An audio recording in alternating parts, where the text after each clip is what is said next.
right, now I want to do a video to get some perspective from other people on this, and this goes out to those who actually, pretty much watch most of all the comedy specials on Netflix. Now, I remember Katt Williams best in terms of like when I was first introduced to him in both Friday After Next's Money Mike, as well as his role on My Wife and Kids as Bobby Shaw, and then from there his appearances on Wild and Out. Now, of course, I love to stand-up comedy, like things like Poor Little Tink Tink and, It's Too Cold, A Pimp Don't Know What to Wear, talking about, the president, and the list goes on. There are just so many iconic lines from Katt Williams, but I just wanted to put it out there.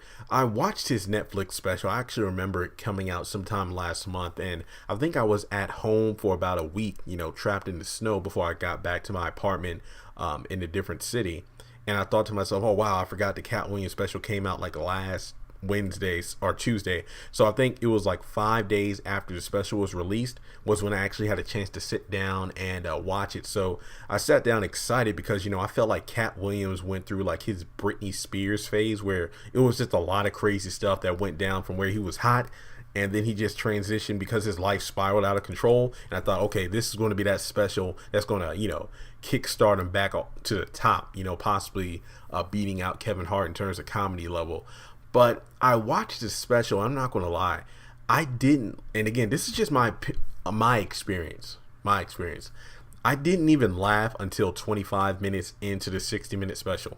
Like the first 10 to 15 minutes was nothing but like Jacksonville, Florida jokes. And given the fact that this Netflix special is shown around the world, if most of your audience isn't from Jacksonville, Florida, or haven't even been there to experience it, the jokes really won't stick. And for me, the first 10 to 15 minutes felt a bit stale because he just stuck on that one subject. I mean, usually he'll do maybe a 3 to 5 minute set, if that, on like the particular location he's in, and then move on to the other jokes. But it really had a slow start for me, and it really didn't get somewhat good until like the second half. After the first 25 minutes, that's when I actually got a laugh in. Then during the second half of the special, that's where I felt like Katt Williams was being Katt Williams. I mean, the jokes on like President Trump and, relationships. I think he even threw in some a couple of jokes in regards to like jail because, he has quote unquote experience with that. But overall, I felt like this comedy kind of fell on its face because in my opinion, it took a while for the special to find its footing. I felt like the first half of the special was pretty dry. And if you are a Katt Williams fan, like I went on Twitter after I watched the special, I just searched Katt Williams and I just saw what other people were saying. And I saw a mixed bag in terms of reviews. Like a lot of people were saying like, I didn't get any laughs in. And another thing that people were talking about was the fact that it came out a bit too close to Dave Chappelle, because Dave Chappelle like rocked it. Like he just destroyed it with his comedy. The stovetop bit was just amazing. But it seemed like, going into it, you would think Katt Williams would be near, if not the same level, which I didn't expect to be like, oh man, Dave Chappelle had me rolling, so Katt Williams was going to do the same. To me, it was like, okay, this is going to be Katt Williams' comeback special, like it's going to hit me with some laughs, but I feel like it's really going to be him coming back strong. But it really didn't do it for me. Like I feel like it's one special that sadly I'm probably never going to watch again, like the Mike Epps and